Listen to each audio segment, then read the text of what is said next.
monument yayi beta uza Kester bete bana fioti bien sûr bete monani avec ça na concert on a écouté bete regretter ya Kester ve ya King Kester ve bete même on a yo vraiment le monument de refléter King Kester ve donc c'est ça même moi quand on va na wa mu wa yo mu zaba ve me kusa la bubu vraiment yo Kester ve yo King Kester ve.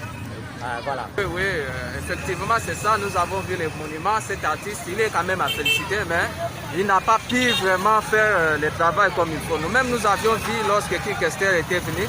Il n'était pas comme ça. Il n'était pas comme ça. Il faut bien voir la photo qui est là au mur là d'un salon de coiffure là. Mais c'est pas conforme avec celui qui est ici. Mais normalement, c'est quelque chose qu'il a réalisé, mais il n'a pas bien réalisé cela. Il faut revoir, il faut revoir. C'est au moins ça, c'est ce que j'allais vous dire. Merci pour la question posée. Donc, ce que vous avez l'histoire du monument où il y a quelques s'est battu dans la ville qui quitte poser un problème dans la population, c'est-à-dire et donc ils ont mal à monter.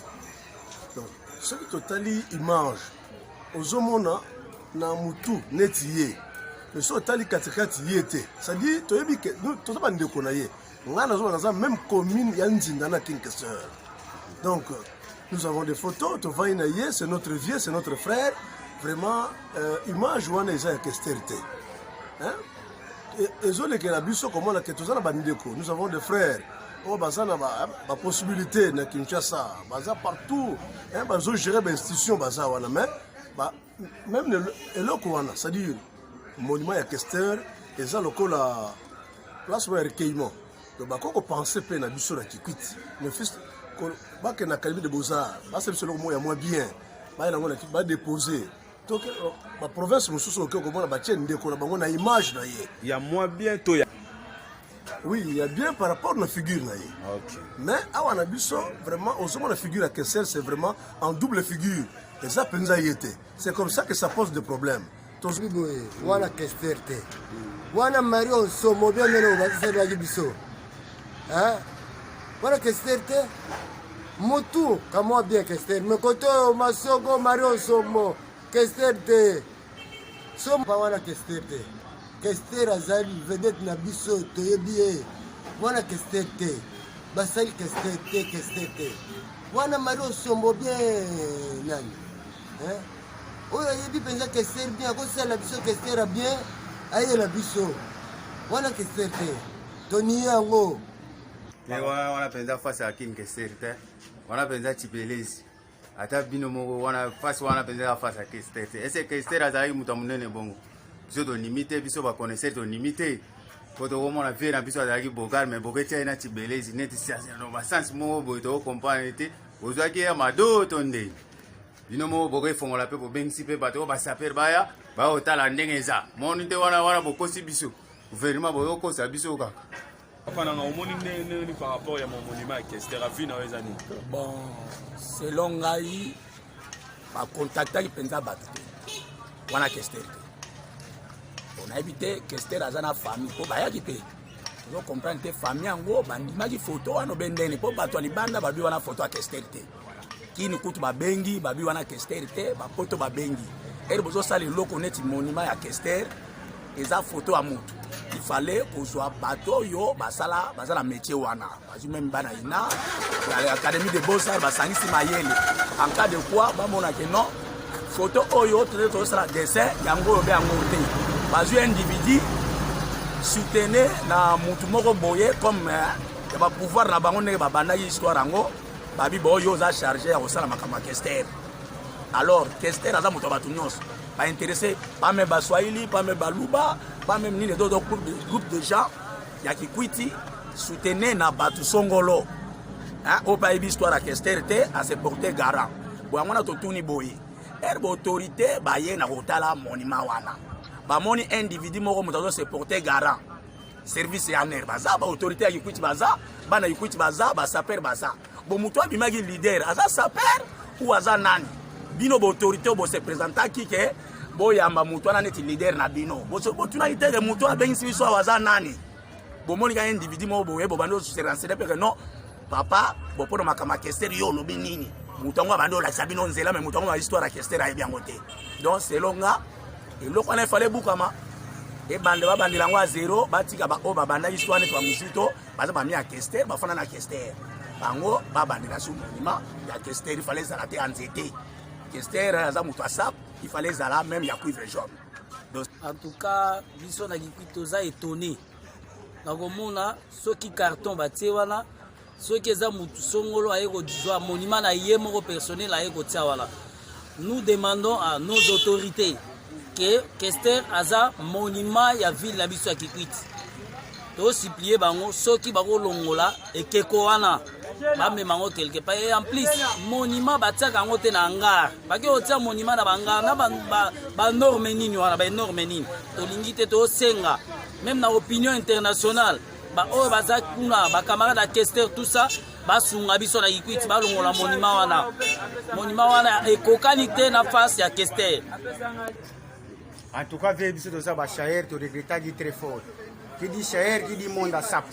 Mais biso to comprendre te to ke po totala monument ya vena biso kin.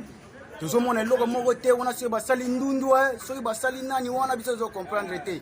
Et puis Kester azaki na masoko minene te. Mais to moni vraiment en tout cas ba changer ngo kaka. Ba changer ngo ba o ba kolo idéologie. Ba bandaki masolo ngo ba na monument vraiment ya vie batela biso place wana biso to mona penza ke oui ya solo vie wana. Tokozala te bato moko botozo ya mutu nyonso azo ya wana azo minimiser monument wana eza kitoko te. Tala Kikwit eza grande ville bato ndenge na ndenge bazo leka ba ko mona vie na biso bongo watu ko sala kitoko te. Wana yete en tout cas wana yete to boyi ba panza ngo wana yete. Nini par rapport ya monument ya Kester. Non, toutefois biso toza bana Kikwit bato nyonso majorité ya Kikwit bazaki d'accord te na likama monument wana. Monument bachango pe na ngara te. Monument nyonso bachango za la mpose. À titre d'exemple monument la King tomona Lumumba, tomona monument ya Kasavubu. Ezala tuambo foi tika bongo bato baloleka ba omonango. Oyo bozi monument na bosali biso na bokanga boche anga. Soki te zona soki puis ezan nzete baenda ko sala monument za ya bronze. Donc jamais monument ko sala ya nzete ndengo wala puis basala ko na mabe. Donc ezaka babimisa bamboko moko boye mpona kosala nini ya luyenge balingi osambwisa Kikwit mama Kester oyo nanu ndo biloko epesa biso na baméchant ya liboso nanu mpo baorganize nanu makambo ya dei na ye ekomi ya kowela ekomi ya concert na ye ekomi ya kowela seli basala makambo na kowelela epo basala yango bien te bien te donc so bamoni balinga basalika fasalika une fois pour toutes so basala makambo boye donc ezaka sens eza vraiment ya malunga te batikala bango batikala ko distribution na moko boye ya tour liboso ba date pour fongola na nganga ngo wana ezo ibata ebele mpona nini ezali na contestation déjà banda kala ke non bo wana eza nzete ko sele matemeti kala ndenge na bango mona ndenge mutu makasi na bango basali ni babimisika eloko mo boka pour la ressemble à ville ya Kikwit donc la grande ville Kester aza grand ya mbokoyo donc monument ele ba osala face à la monument moko bien so otala ta monument igota nzambi kutu bazaki changer donc grand mécène de la ville sikoyo basali yango monument malunga et bon ya King Kester au grand mécène de la ville donc eux osala anga mo donc bazui monument na anga bati ko distraire bato donc biso na to tamolo bamboko ebele ba monument ezala ya ndengwa la te ya nzete donc bon la bango la onde basala ya kizenga na ndenge na loyenge na bango bati ko la biso loyenge soki liyo la kufa bato mususu baza na sima yo bazala ki beleva liyo ba osala monument malunga fo ezala bronze ba chango wana ezala pa bien o ba service na bité mutu na soki robot soki ni ba otela biso tata ya ko vimba ndengwa la te ata so ba lata ba nitke ba jaquette musu akuira betaka no ba kosi musu akofima zako na meza ko vimba ndengwa la te donc ata dernièrement les rabete ba kosi bo Olympia dernièrement les rabete bandule awa yawa mais asaki ndengwa la te donc ba longolango ba ke tumba ngo so ba sa so ndi mbongo la ba onde ba se wana luyenge ba longola ba tika wa distribution bango monde ba chaka ba longolango te biso to yebi Kester banda zalaki mwana muke na kata Kikwit to yebi wana face à Kester te wana face à Kester te azo mona neti koko mo boya mpende neti ndie moko boye Kester azalaki na masoko bongo te wana Kester te ba baby si ba changer ba longola monument wana waza ko finge bembe waza ko finga Kester azalaki grand star ya monde entier mais wana ba fingi bafingi Kester balongola wana tuka dans l'immédiat nga kutsoki na olenga wana ta kude na obeta te wana Bon, nanu na félicité nanu initiation oyo bazwaki initiative oyo ya kotia monument ya Kester, mais en réalité oyo batie ekeko wana eza ya Kester te. Vraiment na sepeli te na figure wana na mas na nzoto wana. Kester azalaki mutu ya masonko wana te, face pe yango wana te. Kester aza grand star.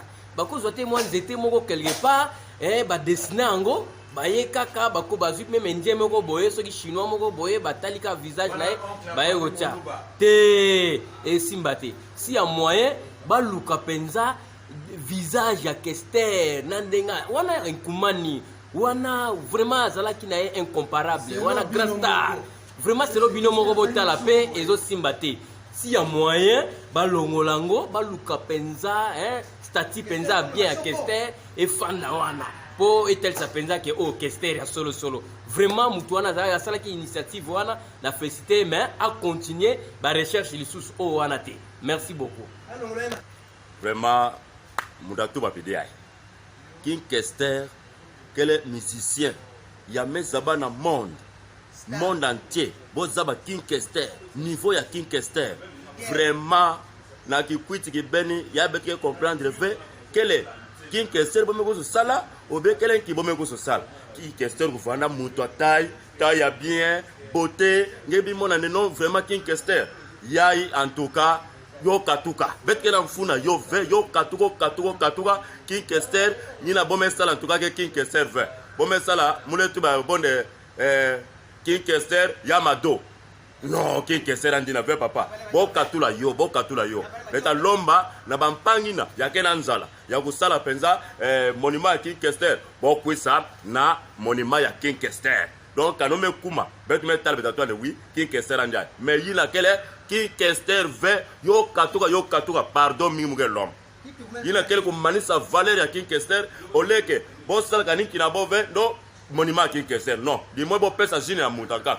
Mais quand King Kester, non, il n'a que King Kester. Merci mille. Sur Monument Kester, on a aimé que Batikaye a Watomonakaye, mais on n'a pas vraiment reçu son visage. Donc, modifier un tout petit peu pour que ça corresponde à la personne que nous honorons. Merci. C'est vraiment tout, c'est fait la montée. Ils ont fait image. Il faut dessin, pour l'ango, Azar déjà dans le terrain. Nous utilisons la charge. Batika musitu calme a préparé ma comme King Kester. Attends, ça lui son photo pendant King Kester oh ya nani ya Europe. Leto se pelana ngo babilo wana bache wana iza ya moto. Wana iza no moto. Eza na niveau na yete, eza na qualité na yete. Basi na wana wana makasi wana elo wana poto si se pelana ngo. Babilo wana basali en tout cas do se pelana ngo. Et en réalité, ils ont un Kester bien. Ils sont bien en tout cas, pour reconnaître l'été. D'ailleurs, Kester a là, tu as un singlet, tu dois reconnaître rapidement. On a fait quand même. C'est pas bon. En tout cas, c'est ça. Et ça action, c'est pas bon. Papa, pour la monument, pour la nga, tu boukango. Et on mérite, on a Kester, on a Xinjiang. Alors chinois. Merci beaucoup. Gouvernement. Bon père na ebisa bino ngana vie mobiala. Vanda na vie na quartier moko na ba concerne to kota wana ezaviete. Donc connaissez loko mo ba déposer na pizza mais wana ezaviete. So donc to pesi 3 mois so bolongo liboro wana te biso to bukango. To bukango poto do il faut même biso mona vie. Vie ye mo faya. Mais so que loko wana ezafoto erolungwa wana il faut to bukango. Alors, selon moi, vraiment, père, par rapport au monument, le monument est assez lourd. Pour venir à King Kester, avec artiste, moi, je suis mais ce que le robot c'est les angles. On a ce robot, on a vraiment football on l'a encore. Selon moi, si vous me là, et ça a bon football on l'a encore vraiment. Là, c'est pas l'angle à mouiller. Ok, nazala mingi ya koloba te biso mo boyebi ke ndeko na biso wana King Kester azalaki motu monene na mboka oyo. Eloko basali tokoki kosepela nango te parce que eza na niveau na ye te koki eloko nazalaki nango koloba nde. Mission accomplie bana Congo, bana RDC, monument ya King Kester oyo tosalaki na Kikwit.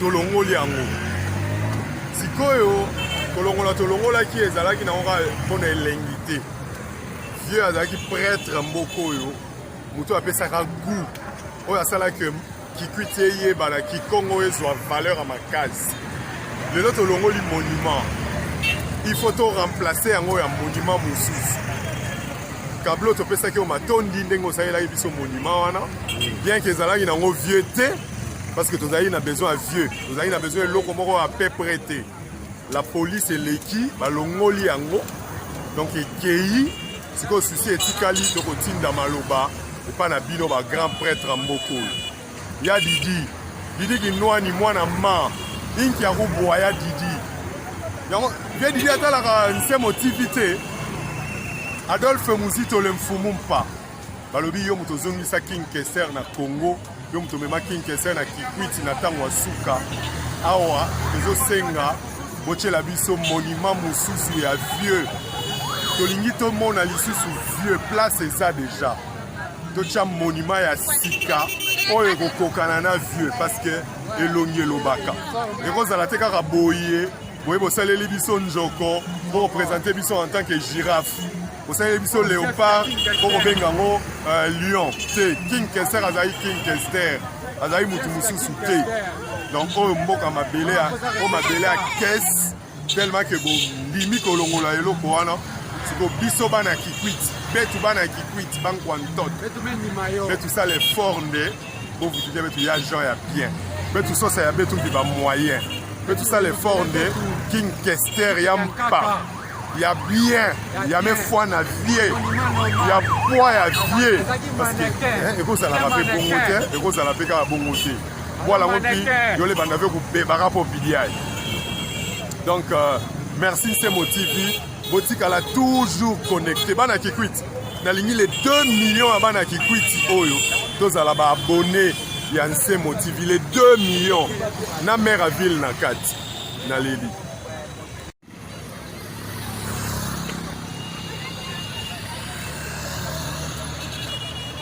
kaka ndenge touti osolola nao ka sikoyo bauti olongola ngo biso toza bana Kikwiti ifale tomona monument ndeko na biso King Kester musicien asali vraiment fierté ya mboka na biso mais sikoyo baye otyela biso elongi ya mutu mosusu oyo biso toyebi te eza nini elingi elekana mpo biso wana na Congo toza na posa tomona elongi ya ndeko na biso tomona monument ya mutu kampana tala nanu lelo tozali na presse te tomoni presse mais lelo mpe tolinga mpe makambo mpe change mboka na biso mpe tomona oyo bamonaka na Kinshasa biso mpe koto na Congo na Kikwiti mpe tomona ngo boye te papa na nga eza bongo balongoli yango kaka sikoyo bauti olongola bapolisier baye nde balongoli tolingi tomona elongi na ye mpenza basaper mpe basani meme basaper mokolo wana biso tozalaki awa basaper bazalaki awa babandi kodute mpe makambo yango elongi na ye te eza nini bana nyonso bazokamwa batata mboka mobimba vuye ekoti boye nde bolongoli biso mpe tosepeli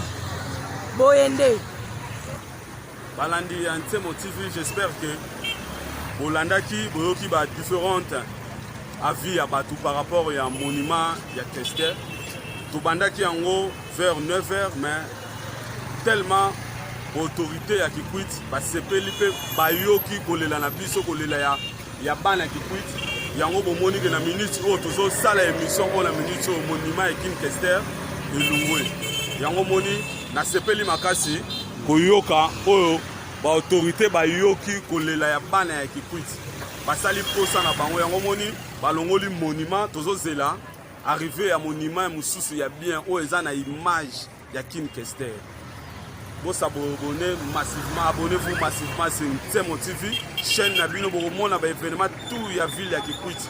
Boko za la de cité.